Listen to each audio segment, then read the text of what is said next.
Starlink को भारत में satellite internet service शुरू करने की फाइनल मंजूरी मिल चुकी है, लेकिन हर किसी के मन में एक सवाल आ रहा है कि भारत में इसकी कीमतें कम होंगी या ज़्यादा होंगी। बीते समय में आई कई रिपोर्ट्स में यह अनुमान लगाया जा रहा था कि भारत में स्टारलिंक सस्ता हो सकता है, लेकिन जो जानकारी सामने आई है वो आपको चौंका सकती है।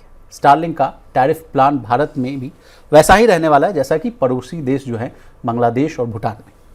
इसका आसान भाषा में मतलब ये है कि अगर आप स्टारलिंक का कनेक्शन लेना चाहते हैं तो पहले आपको लगभग 33,000 रुपये सिर्फ डिवाइस के लिए चुकाने होंगे। इसके बाद अनलिमिटेड डेटा का मंथली प्लान 3,000 रुपये से शुरू हो सकता है। सर, ये महंगा सौदा लग रहा है?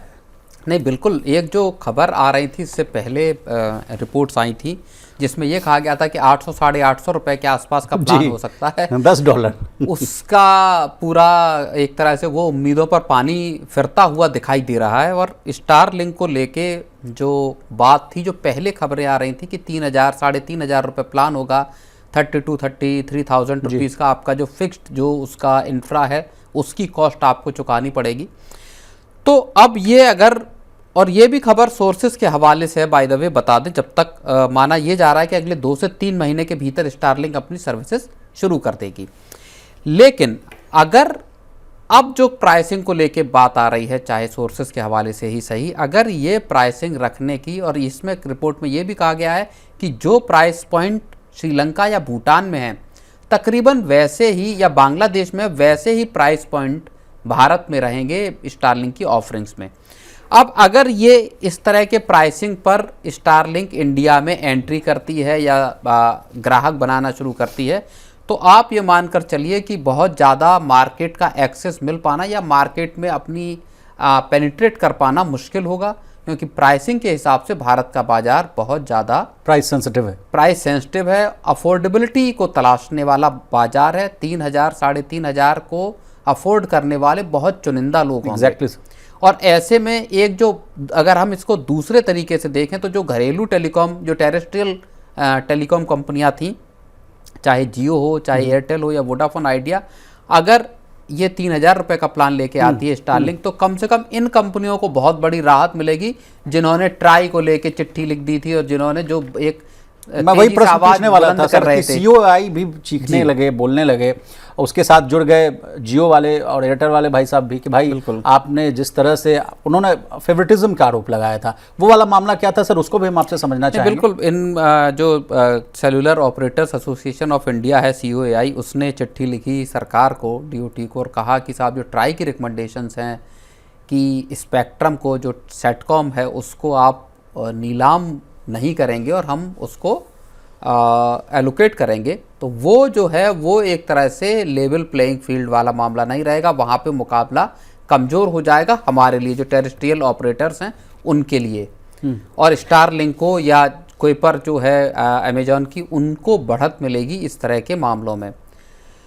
तो अब अगर प्राइस को लेकर अगर आप देखेंगे तो फिर जो प्राइस है, जहाँ पे कि 300 साढ़े 300 रुपये मंथली का आपका प्लान मिल रहा है आपको, चाहे जियो का हो चाहे एयरटेल का हो, वहाँ पे 3,000 साढ़े 3,000 रुपये कोई क्यों खर्च करेगा, एक बात। दूसरी बड़ी बात यह है कि जो स्टारलिंक का मान लीजिए जो डिवाइसेस हैं जिनको आप यूज़ करने वाले हैं, वो फिक्स्ड डिवाइस एक जगह लगेंगी, एक सर्टेन एरिया में ही आप उसका यूटिलाइज़ कर पाएंगे, वहाँ पे आपको नेटवर्क मिलेगा आपके मोबाइल पर, जबकि आप मोबाइल में जो टेरेस्ट्रियल नेटवर्क चल रहा है वो आप कहीं पे भी यूज कर सकते हो और कम प्राइसिंग पे अगर वो आपको मिल रहा है।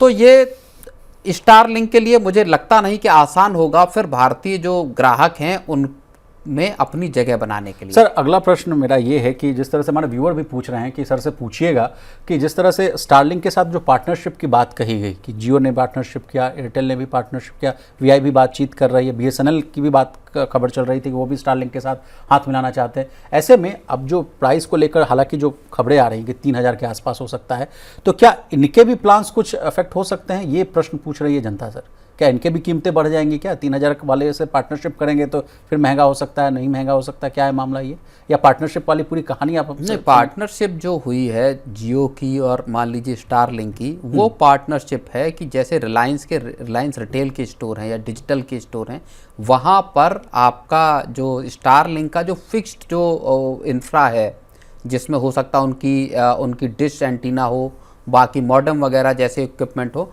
उनकी बिक्री वहाँ से होगी। उसके बाद आपको उनका प्लान सब्सक्राइब करना पड़ेगा, खरीदना पड़ेगा, वो वहाँ से फिक्स्ड असेट आप वहाँ से जनता में ये कन्फ्यूजन है एक सर, डिस्ट्रीब्यूशन नेटवर्क के का तौर इस्तेमाल पर होगा। रिलायंस डिजिटल के और इनके आउटलेट्स का इस्तेमाल किया जाएगा और उसके लिए ही करार है। बाकी जो जियो लेकर आएगी अपना जो सेटकॉम का, उनकी ऑफरिंग बिल्कुल अलग होंगी ओके। स्टारलिंक से। जनता में बहुत कंफ्यूजन है सर कि शायद कहीं इनके साथ पार्टनरशिप ना कर लें तो फिर एक तरह से मोनोपोली ना हो जाए कि 3000 में मिल रहा है तो भाई सबको अब लेना पड़ेगा उसी के भाव पे। नहीं, ये देखिए, मोनोपोली होना या इस मार्केट में प्राइस बढ़ाना आसान नहीं है। जब पिछले साल प्राइस बढ़ाए गए थे तो उसका किस तरीके से विरोध हुआ था ये हम सब ने देखा। बीएसएनएल में शिफ्ट होना हो, बिल्कुल, तो वो आसान नहीं है और अभी से ही एक तरह की हलचल पैदा हो जाती। जब 2-1 रिपोर्ट्स अभी हाल में आई, जेफरीज की आई और बाकी कुछ एक एनालिस्ट की रिपोर्ट आई, जिसमें कहा गया कि इस साल के आखिर में एक बार फिर से टैरिफ हाइक हो सकती हैं टेलीकॉम सेक्टर में। तो वो जनता को बड़ी परेशानी उसमें होती है जब प्राइस हाइक की बात आती है, मोबाइल रिचार्ज के महंगे होने की बात आती है। तो ऐसे में 3000 रुपये के लेवल पर ले जाना तो आप ये मानकर चलिए कि बिल्कुल नामुमकिन है इस वक्त किसी भी टेलीकॉम कंपनी के लिए, क्योंकि एक बड़ा मार्केट है, बहुत गरीब तबके के लोग जुड़े हुए हैं और मोबाइल अब सबकी ज़रूरत है सर। तो जिसको बार बार अभी हाल में एक रिपोर्ट आई थी जिसमें कहा गया था कि मोबाइल जो है रिचार्ज वो ऑयल जैसा है और इसीलिए एयरटेल के लिए आने वाला वक्त बहुत सुनहरा साबित होने वाला है।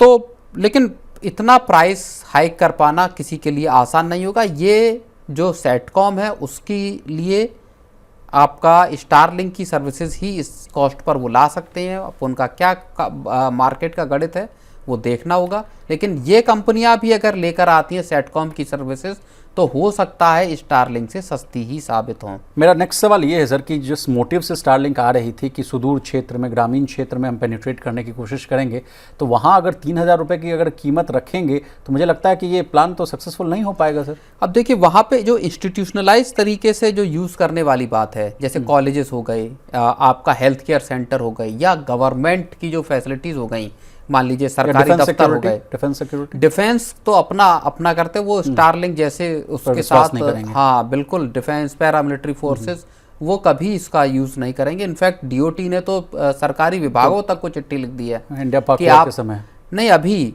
कि आप बीएसएनएल और एमटीएनएल का नेटवर्क इस्तेमाल करें अपने सारे सरकारी कामों के लिए। अच्छा। और उसके पीछे सिक्योरिटी कंसर्न नहीं है। तो ऐसे में स्टारलिंक को डिफेंस की तरफ से तो मिलने के कतई आप ये मानकर चलिए कि नहीं है, लेकिन उसको जो संस्थागत तौर पर जो इंस्टीट्यूशनल पर्पजेस हैं वहाँ पे इनको एक एज मिल सकती है, जहाँ पे कि कॉलेज, स्कूल, कॉलेज, यूनिवर्सिटीज़ हैं सुदूर इलाकों में या अस्पताल हैं, वहाँ पे स्टारलिंक की सर्विसेज के जरिए नेटवर्क प्रोवाइड कराया जा सकता है। सर मेरा अगला प्रश्न ये है, वही अफोर्ड कर पाएंगे इसको। जी, अगला प्रश्न ये है सर कि अमेजन की कुइपर के लिए कितना लेगरूम बनता है सर, क्योंकि देखिए इनके प्राइस तो आ गए, मान लीजिए 840 का भी मान लीजिए अगर भाव रखें, $10 वाला भी या 3000 वाला भी रखें तो ये तो पता है, लेकिन कुइपर के लिए कितना संभावना रहेगी इससे रेट को कम रखने की या ज़्यादा रखने की, वो वाला मामला भी हम आपसे समझना चाहेंगे। डिपेंड करेगा कुइपर की कितनी कैपेसिटी है, कितनी उनकी कॉस्ट आ रही है और क्या देखिए एक इसमें मसला सरकार का भी है। सरकार क्या इन कंपनियों को ये बोलेगी कि चूंकि आपका ऑब्जेक्टिव जो है वो जिन लोगों के पास मोबाइल सर्विसेज या इंटरनेट नहीं है उनको देने का है, तो ऐसे में आपको कीमतें कम करके लाना पड़ेगा अगर सरकार इस तरह का, क्योंकि स्पेक्ट्रम का कोई प्राइस नहीं लिया जा रहा है जी। तो क्या सरकार ऐसा कह सकती है? ये एक मसला हो सकता है। अगर गवर्नमेंट की तरफ से कहा जाता है तो हो सकता है कीमतों को लेके कुछ चीज़ें चेंज होती हुई नजर आएं।